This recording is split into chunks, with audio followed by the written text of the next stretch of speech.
बिस्मिल्लाहिर्रहमानिर्रहीम। ये उन बच्चों के एजाज़ में मुनाक़द किया गया है जिन्होंने अल्लाह तबारक व तआला की मुक़द्दस किताब को अपने सीने में महफूज किया है और ये उन्होंने बहुत बड़ी सआदत हासिल की है कुरान पाक को याद करने की, उसको हिफ़्ज़ करने की। ये ऐसी अज़ीमुशान नेमत है और ऐसी अज़ीमुशान किताब है कि जो आयतें मैंने आपके सामने पढ़ी हैं, इसमें अल्लाह तबारक व तआला ये फरमा रहे हैं कि इस कुरान को हमने नाज़िल किया, रब्बुल आलमीन व इन्नहु लतंज़ीलु रब्बिल आलमीन। इस कुरान को किसने नाज़िल किया? अल्लाह ने नाज़िल किया। ये किसी बंदे की किताब नहीं, ये किसी बंदे की किताब नहीं है। किताबें तो दुनिया में बेशुमार हैं, लेकिन उन तमाम किताबों में ये वाहिद किताब है जो अल्लाह की किताब है, जो हमारा खालिक है, मालिक है, जिसने हमें बनाया है माँ के पेट के अंदर, उस सांचे के अंदर, जिसने हमारी ये अजीमुशान मशीन बनाई है कि जिसकी मिसाल दुनिया में नहीं है।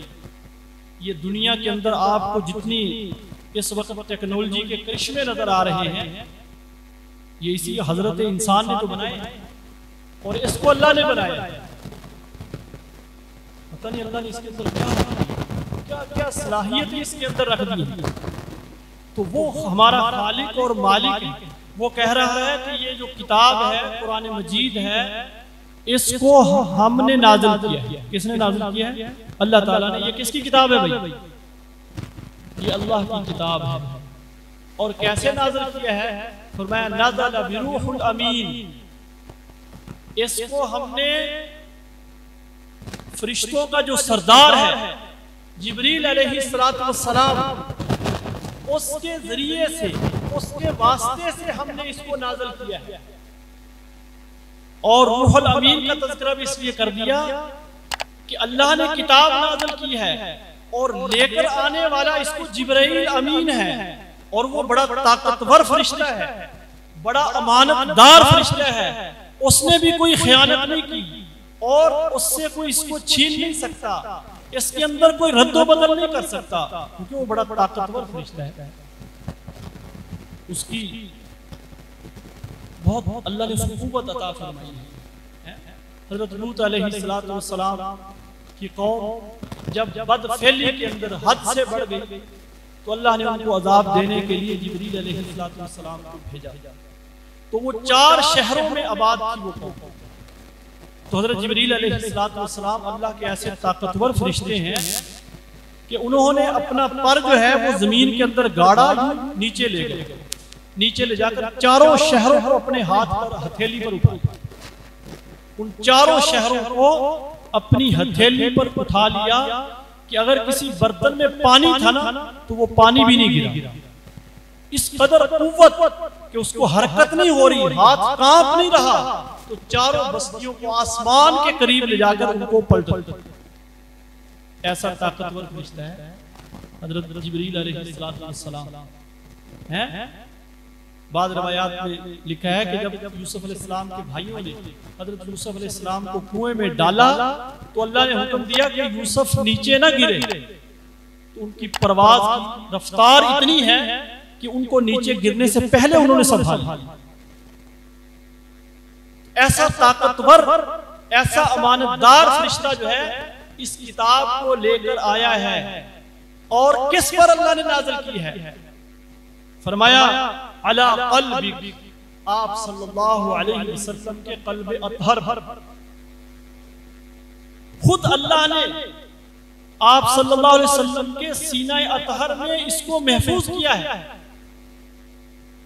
शुरू में जब वही नाज़िल होती थी तो आप सल्लल्लाहु अलैहि वसल्लम साथ पढ़ते थे। जिब्रील अलैहिस्सलातु वस्सलाम जब वही लेकर आते थे तो आप सल्लल्लाहु अलैहि वसल्लम साथ पढ़ते थे और उसको याद भी करते थे, उसको समझते भी थे, जिसकी वजह से बड़ी दिक्कत होती थी फिर अल्लाह ताला ने फरमाया कि आप पढ़ा ना करें साथ,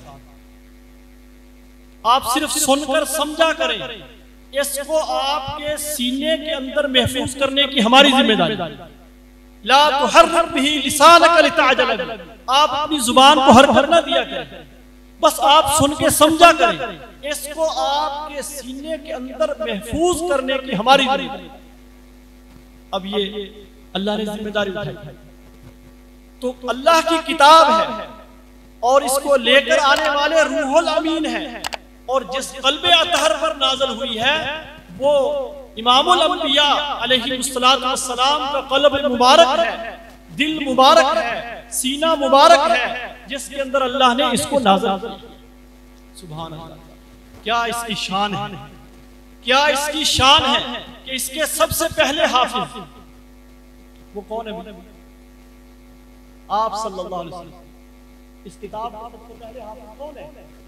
आप सल्लल्लाहु अलैहि वसल्लम। सुभान अल्लाह, ये वही किताब है।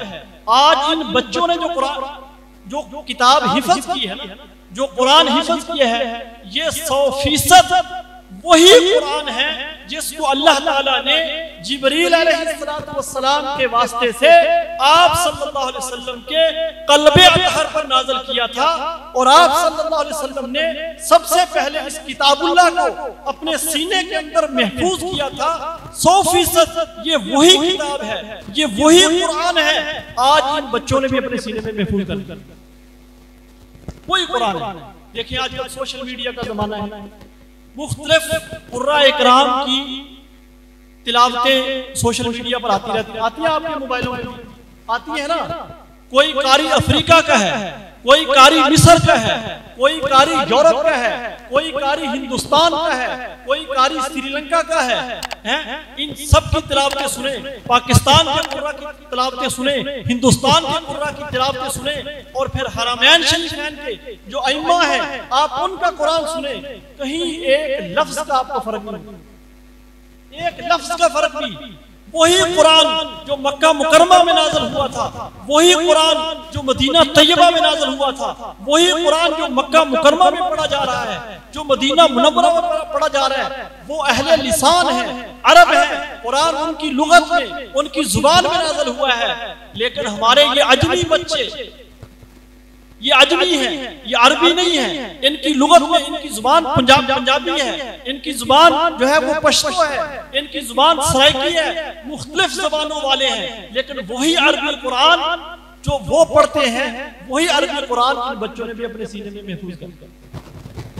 और अल्हम्दुलिल्लाह, अल्हम्दुलिल्लाह, अल्लाह ने इस पाकिस्तानी कौम को ये शर्फ बख्शा है, और पाकिस्तान के उलमा और मदारस को ये शर्फ बख्शा है कि इस वक्त पूरी दुनिया में सबसे ज्यादा इस कलाम मुक़द्दस को, कलामुल्लाह को याद करने वाले पाकिस्तानी बच्चे हैं। अभी सर्वे हुआ है तो सबसे ज्यादा एक साल के अंदर हुफ़ाज़ जिस मुल्क ने पैदा किए वो पाकिस्तान है, वो पाकिस्तान है, इसने पैदा किए हैं। तो कितनी खुशकिस्मती है हमारी कि वही किताब, वही कुरान जिसको आप सल्लल्लाहु अलैहि वसल्लम ने सबसे पहले अपने सीना या तहर में महफूज किया था, जिस कुरान की तिलावत आप सल्लल्लाहु अलैहि वसल्लम की जुबान मुबारक करती थी, जिस कुरान को आप सल्लल्लाहु अलैहि वसल्लम ने अपने सीने के अंदर महफूज किया था, आज हमारे ये बच्चे ये कितने खुशकिस्मत हैं कि इन बच्चों ने भी वही कुरान अपने सीने में महफूज कर लिया है। इनकी जुबानें भी वही कुरान पढ़ती हैं। तो क्या शान है इन बच्चों की, और क्या शान है इनके वालिदैन, और क्या कुर्बानी है इनके उस्तादों की। कल क़यामत के दिन इज़ाद हाफिज के वालिदैन का होगा, किसी सदर और वजीर आजम का नहीं होगा। इसलिए मौलवी सदर और वजीर आजम ना बनते हैं ना तुम उनको बनाते हैं। तो क़यामत के दिन हाफिज के वालिदैन को सारी दुनिया के सामने बुलाकर उसका इकराम, उसका इजाज किया जाएगा कि उसको जोड़े पहनाए जाएंगे और उसको ताज पहनाए जाएंगे उनको, और उनकी रोशनी उन ताजों की इतनी ज्यादा होगी कि ये जो सूरज है देखिए कितनी बुलंदी पर है, तमाम बर्रे आज़म को इसने रोशन कर रखा है तो ये सूरज भी उनके ताज के सामने माल बन। लोग हैरान हो, ताज्जुब से पूछेंगे ये कौन है, ये कोई नबी है? तो उनको बताया जाएगा कि इनको तो सूरह फातिहा खुद सही पढ़नी नहीं आती, ये तो इनके ये हाफिज के वालिदैन हैं, इन्होंने ये कुर्बानी दी कि इस मादियत के दौर के अंदर जो है अपने बच्चों को कुरान के लिए वक्फ किया, कुरान पढ़ाने के लिए इन्होंने वक्फ किया। ये उसके एजाज में इनका इकराम हो रहा है, उसके एजाज में इनका इकराम हो रहा है। तो उस वक्त लोग जो है उन हुफ्फाज पर भी रशक करेंगे और उनके वालिदैन के ऊपर भी क्या करेंगे, रशक करेंगे हैं। और जिनके बच्चे अंग्रेजी तो उन्होंने बहुत पढ़ी होगी, रियाजी तो उन्होंने बहुत पढ़ा होगा, लेकिन बेचारों को इतनी भी तौफीक नहीं है कि अपने वालिद फौत हो गए हैं या वालिदा फौत हो गई है तो उसका नमाज जनाजा सही पढ़। ऐसे भी बच्चे हैं, ऐसे भी वालिदैन हैं कि उनके बच्चों को नमाज जनाजा तक नहीं आती। जब उनका कोई वालिद फौत हो जाता है, वालिदा फौत हो जाती है, तो वो बरकत के लिए खड़े हो जाते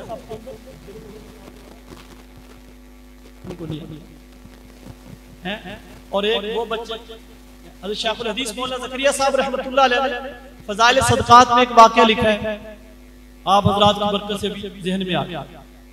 हजरत ने फरमाया कि एक साहिब ने रात को ख्वाब में देखा, फ़ज़ाइल सदक़ात यहाँ रखी होगी, अगर कोई चाहे तो उसको खोल के पढ़ सकता है।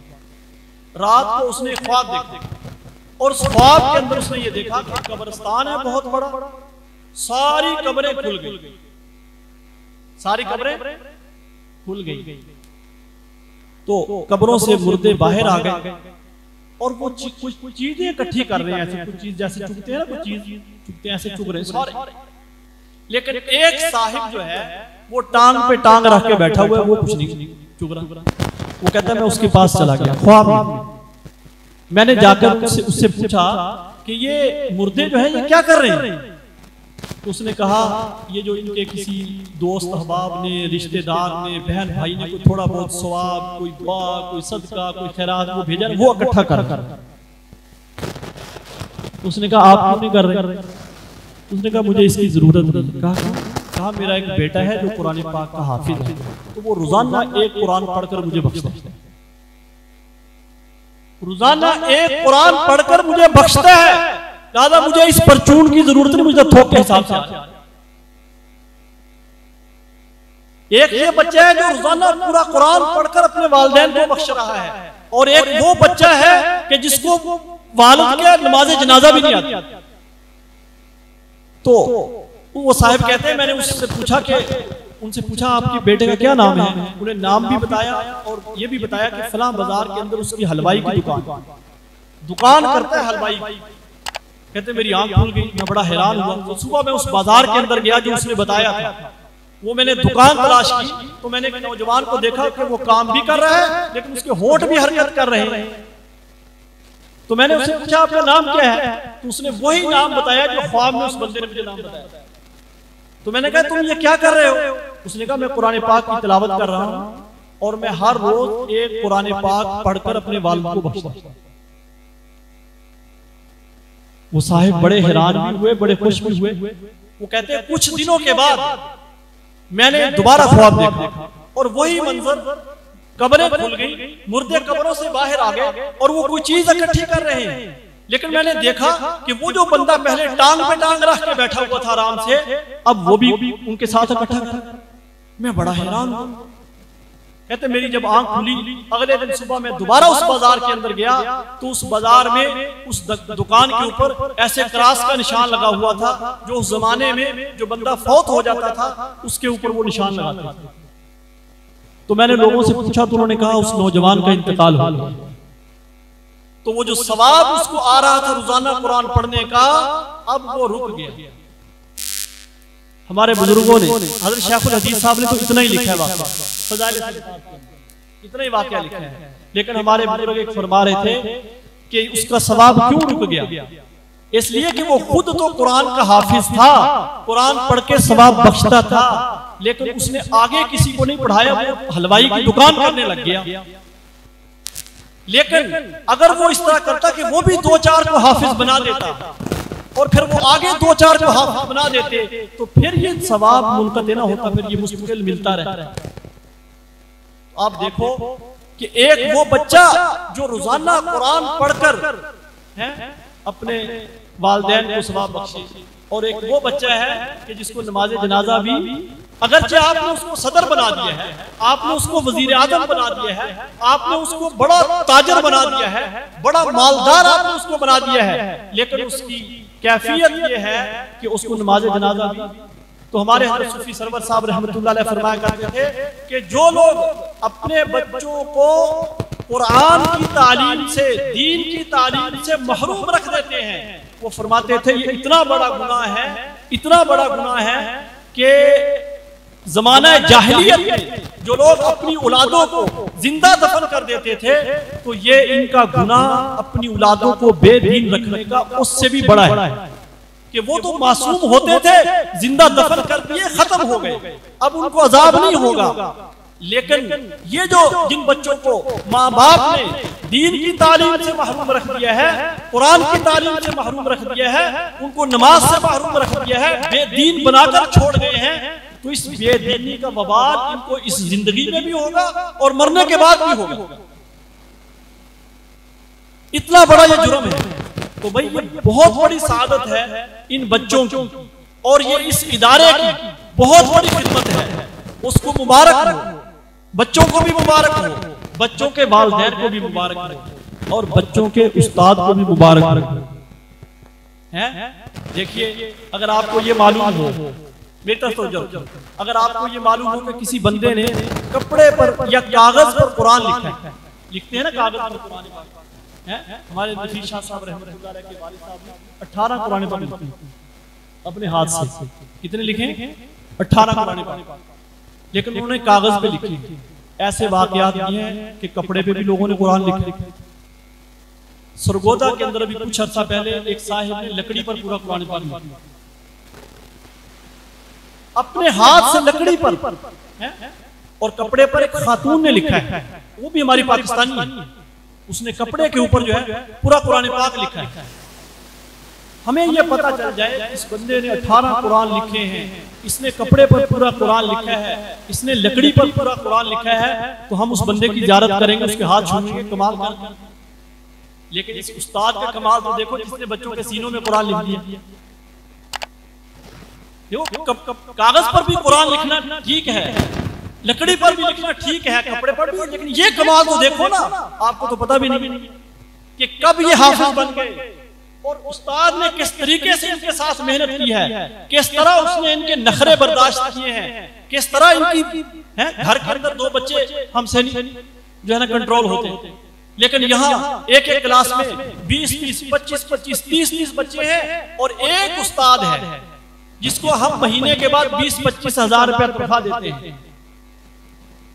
एक उस्ताद जिसको महीने के बाद 20-25 हजार रुपया तनख्वाह देते हैं। कभी अहले मोहल्ला ने, अहले सरवत ने, अहले खैर ने नहीं पूछा कि कारी साहब की तनख्वाह कितनी है। हाँ, अगर कोई गाने वाला आ जाए, कोई खिलाड़ी आ जाए, आप इनके ये एक मैच खेलते हैं एक दिन में, गेंद बल्ला, एक लकड़ी एक गेंद, वो मार रहे हैं, लोग पागलों की तरह उनके पीछे भाग रहे हैं। क्या है? गेंद बल्ला है। अभी चंद दिन पहले हम यहाँ से वाल्टन रोड से गुजर रहे थे, तो ट्रैफिक ब्लॉक थी, तो मैंने पूछा ये क्या मसला है? बहुत ट्रैफिक ब्लॉक है, इतनी दुनिया, लोग बाहर भी थे, गाड़ियां भी थी। तो उन्होंने बताया कि आज यहाँ ना वो नुसरत फतेह अली का बेटा वो गाना गाने आया। वो क्या करने आया? वो गाना सुनाने आया है, और रोड ब्लॉक हो गए। और आपको भी पता है आज यहाँ हमारे उस्ताद मोहतरम मौलाना यूसुफ खान साहब का बयान होने, पूरे लाहौर में जैसा कोई आलिम नहीं है, लेकिन वो लोग ही होंगे ज्यादातर जिनके बच्चे भी, जिनकी दस्तारबंदी होनी है, और ये सारा मौलाना यूसुफ खान साहब दीन के बड़े आलिम, बड़े मुहक्किक, अभी आप उनकी गुफ्तगू सुनेंगे आपको अंदाजा हो जाएगा। वो आ रहे हैं बयान करने के लिए, कुरान और हदीस का बयान सुनाएंगे। तो हमारी ये हालत है। तो कारी साहब का कमाल ज्यादा है या उस बंदे का कमाल ज्यादा है जो लकड़ी या कपड़े पर कुरान लिखता है? बताएं भाई। जिसने इनके सीनों में कुरान लिख दिया है, आपके बच्चों को हाफिज बना दिया, आपको पता भी नहीं चला। 30 के 30 आप तो जब लेकर आए थे तो इसको अलिफ बा ता भी इसको नहीं आती थी। पहली तख्ती नूरानी कायदे की बच्चे को सही नहीं पढ़ सकता जिस दिन वो कारी साहब को खुद किया जाता है। अलिफ को भी अलफ पढ़ता है, अलिफ क्या पढ़ता है? अलफ है। उसको जो है वो सीन और स्वाद में फर्क पता नहीं होता, ता और त्वा में उसको फर्क पता नहीं होता। लेकिन उस उस्ताद को देखें, उसका कमाल कि उसने उसको अलिफ से पढ़ाना शुरू किया है। अलिफ बा ता था जीम हा खा, ये उसने पढ़ाना शुरू किया। फिर उसने उसको नूरानी कायदा पढ़ाया है, फिर उसने उसको नूरानी कायदा पढ़ाया, फिर उसने उसको सूरह वन्नास से कुरान शुरू करवाया। और फिर एक दिन वो आया कि 30 के 30 पारे ही वो हाफिज बन। हमें तो उस उस्ताद को कंधों पे उठाना चाहिए, उसके हाथ चूमने चाहिए, उसकी ज़ियारत करनी चाहिए, उसको इनामो इकराम देना चाहिए, इदारे को इनामो इकराम देना चाहिए, इदारे वालों को इनामो इकराम देना चाहिए कि आपका ये एहसान। वो जुनैद जमशेद जो है ना, फौत हो गया बेचारा, तो वो एक दफा सुना रहा था कि मौलाना तारिक जमील साहब इज्तिमा में तशरीफ लाए हुए थे। कहते मैं उनसे मिलने गया तो मैंने जो है वो मौलाना का कहा, मैंने उनसे कहा कि आपका ना मेरे ऊपर इतना बड़ा एहसान है कि मेरी नस्लें भी ना ये एहसान आपका नहीं उतार सकती। तो मौलाना ने कहा मैंने क्या किया है? उन्होंने कहा देखे मैं तो गाने वाला था, मैं तो गाना बजाना करने वाला बंदा था, आपने मुझे पकड़कर जो है गाना गाने वाले से तबलीग वाला बना दिया। मैं दाढ़ी मूंढता था, मुझे सुन्नत के मुताबिक दाढ़ी रखवा दी, सर पे मेरे पगड़ी बंधवा दी। अब मेरे बच्चे भी कुरान पढ़ रहे हैं, वो भी हाफिज बन रहे हैं, वो भी दीन पढ़ रहे हैं। मैंने कहा मौलाना आपने ये इतना बड़ा एहसान मेरे ऊपर किया है, इतना बड़ा एहसान किया कि मेरी नस्लें भी आपका ये एहसान नहीं उतार सकती, मेरी नस्लें भी नहीं उतार सकती। तो देखो भाई, उन्होंने तो सिर्फ थोड़ी सी मेहनत करके उनको दीन के रास्ते की तरफ लगाया है, लेकिन इस मदरसे ने, इन मदरसे वालों ने, इन कुर्रा इकराम ने तो आपके बच्चे को कुरान पाक का हाफिज बना दिया है। इनका कितना बड़ा एहसान है, ये बहुत बड़ा एहसान है। आप देखो स्कूलों में आप पढ़ाते हैं ना, मामूली अंग्रेजी, रियाजी, नर्सरी प्रेप से आप शुरू करते हैं। आप स्कूलों में फीसें देते नहीं देते? देते हैं। और उसके साथ ही आपके बच्चे एकेडमियों में भी जाते हैं, वहां भी आप फीसें देते हैं। और स्कूलों में वालिदैन को बुलाकर उनको जो है ना वो तंबीह भी की जाती है, आपका बच्चा होमवर्क नहीं करके आता, आपका ये नहीं करके आता, आपका वो नहीं करके आता है। लेकिन और पढ़ा क्या रहे हैं? CAT cat RAT rat. हमारे उस्ताद जामिया शरीफिया के शेखुल हदीस साहब सूफी सरवर साहब रहमतुल्लाह अलैह फरमाया करते थे कि मैं तो RAT रैट, CAT कैट, चूहा और बिल्ली का इल्म पढ़ता था, और बिल्ली का इल्म पढ़ता था। अल्लाह ने मेरे ऊपर फजल फरमाया, मैं जामिया शरीफिया का शेखुल हदीस बन गया। वो चूहा और बिल्ली का इल्म छोड़कर अल्लाह मुझे इधर ले आए, कुरान और हदीस का इल्म मैंने पढ़ा, कुरान और हदीस का। और फिर फरमाया मैंने कुरान और हदीस का इल्म पढ़ा, और फिर मैंने सारी जो आलिम बनने की किताबें हैं कहते मैंने सारी पढ़ाई हैं। और अब जो कुरान के बाद सबसे ऊंची किताब है बुखारी शरीफ, जब हम पढ़ रहे थे तो हजरत ने फरमाया 35 साल हो गए मुझे बुखारी शरीफ पढ़ा। और फरमाते थे जब मैं हदीस का मुताला करता हूं बच्चों को सबक पढ़ाने के लिए, और जब मैं दरसगाह में आकर बैठकर हदीस पढ़ाता हूं तो मुझे यूं लगता है कि जैसे मैं रसूलुल्लाह सल्लल्लाहु अलैहि वसल्लम की मजलिस में बैठा हूं। आप सल्लल्लाहु अलैहि वसल्लम मुझसे बातें कर रहे हैं और मैं सुन रहा हूं। फरमाते जब मैं हदीस का मुताला करता हूं तो फिर भी मुझे यही महसूस होता है, जब मैं सबक पढ़ाता हूं तो फिर भी मुझे यह महसूस होता है कि मैं आप सल्लल्लाहु अलैहि वसल्लम की मजलिस में बैठा हूं। ऐसा शौक हदीस के साथ और कुरान के साथ ऐसा ताल्लुक। कहते मैंने मैट्रिक करके डायरेक्ट आलिम बनना शुरू किया, मैं हाफिज नहीं था, तो शबान रमजान में मदरसों में छुट्टी होती है, तो मेरा कुरान पढ़ने को बड़ा दिल करता था, तो मैंने हिफ्ज शुरू कर दिया। कहते हैं 18 साल में मैंने हिफ्ज भी कर दिया। 18 साल में कुरान पाक हिफ्ज किया छुट्टियों में, और कहते हैं अब हर साल मुसल्ला भी सुनाता हूं। तो फरमाया करते थे कि मैं चूहे और बिल्ली का इल्म अल्लाह ने मुझसे छुड़वाकर अल्लाह ने मुझे कुरान और हदीस का आलिम बना दिया, कुरान का हाफिज बना दिया, किताबों का बुखारी शरीफ पढ़ाने वाला बना दिया। अपने इस मुकद्दर पर वह खुश होते थे। तो इस पर फख्र करते थे, खुश होते थे। हमें भी खुश होना चाहिए कि देखिए ये जो कुरान पाक है ना, ये हमारा मोहताज नहीं है। क्यों? कि कुरान पाक के अंदर अल्लाह ने वादा किया है, इन्ना नहनु नज़्ज़लना ज़िक्रा व इन्ना लहु लहाफ़िज़ून, कि इस कुरान को हमने नाज़िल किया है, हम इसके मुहाफिज हैं। जिसका जिस चीज की जिम्मेदारी अल्लाह ताला ले ले, वो चीज जाया हो सकती है भाई।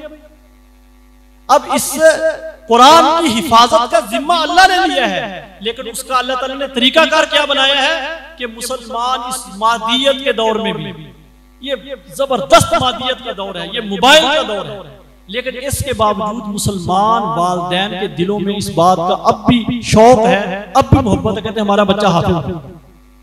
वो उन तमाम चीजों से निकाल कर बच्चे को मदरसे के अंदर दाखिल कर देते हैं। ये बच्चों की खुशकिस्मती है कि वो चीज जिसकी हिफाजत का जिम्मा अल्लाह ने लिया था, उसका जरिया हमारे बच्चे बने। उसकी हिफाजत का जरिया वो हमारे बच्चे बन रहे हैं। खुशकिस्मत हैं ये बच्चे जो कुरान पाक पढ़ते हैं, हिफाजत करते हैं। कुरान पाक के अंदर 2 सूरतें हैं, एक का नाम है सूरह त्वाहा और एक का नाम है सूरह यासीन।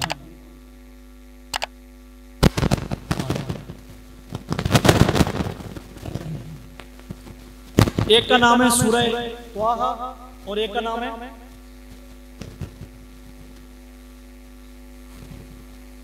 मारफुल कुरान। तफसीर है कुरान पाक की, हजरत मुफ्ती मोहम्मद शफी साहब रहमतुल्लाह ने लिखी है। मुफ्ती मोहम्मद तकी उस्मानी साहब दामत बरकातुहू के वालिद साहब। मुफ्ती तकी उस्मानी साहब को जानते हैं आप? हैं? जानते हैं सारे? उनके वालिद साहब ने एक तफसीर लिखी है, उस तफसीर का नाम है मारफुल कुरान। क्या नाम है? उस के अंदर उन्होंने सूरह त्वाहा 16वें पारे के अंदर है सूरह त्वाहा, आप ये देख लेना।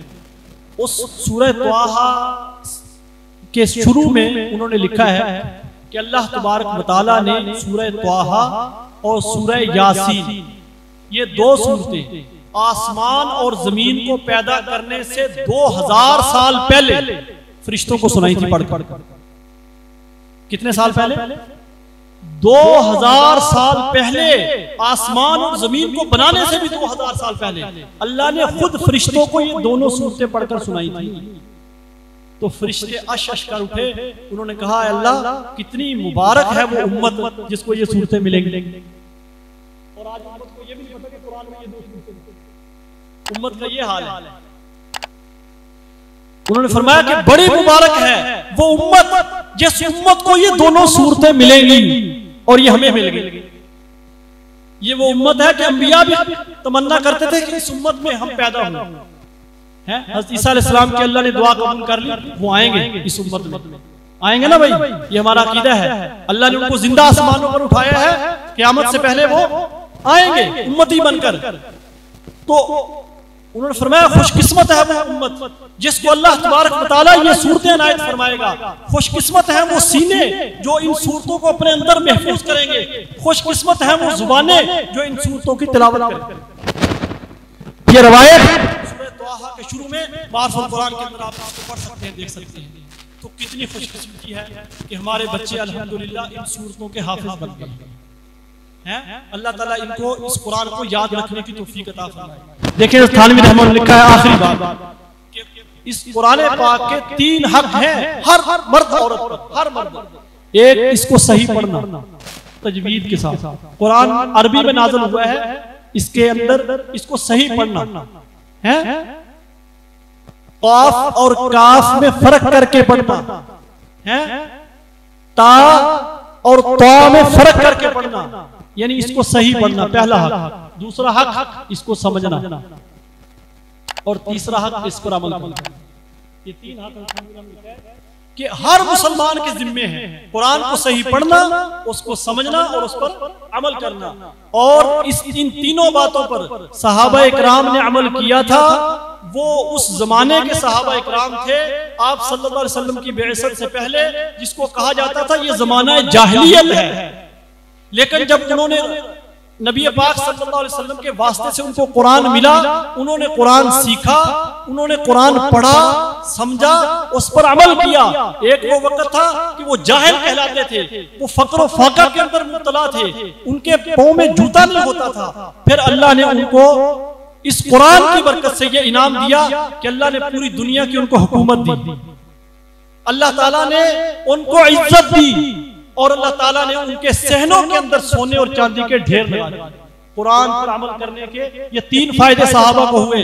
हुकूमत भी मिली, इंसानों पर नहीं, वक्त खत्म हो गया वरना मैं इसकी तफसील आपको बताता, हर चीज के ऊपर। और इज्जत भी मिली। हमारे हुक्मरानों की इज्जत नहीं है तो दूसरों के सामने ऐसे फिर रहे चंदा मांगते हुए, हम तो कम मांगते हैं।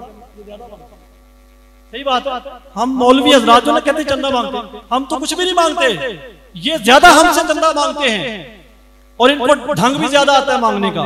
ये इनके पास सहाबा को इज्जत दी थी और दौलत भी दी थी। अगर हम भी आज कुरान को सही समझे, पढ़ें, इसको समझे, इस पर अमल करें तो अल्लाह तबारक व तआला वो इनाम अल्लाह ने जो सहाबा को अता फरमाया था, अल्लाह ताला हमें भी वही इनाम आज अता फरमा सकते हैं। अल्लाह ताला इन बच्चों को कुरान पाक याद रखने की, इसको समझने की, इस पर अमल करने की अल्लाह ताला तौफीक अता फरमाए। और इन बच्चों के वालिदैन को, असातिज़ा को, इस इदारे को मेरी तरफ से दिल की अता गहराइयों से मुबारक हो। व आखिर दावाना अल्हम्दुलिल्लाहि रब्बिल आलमीन।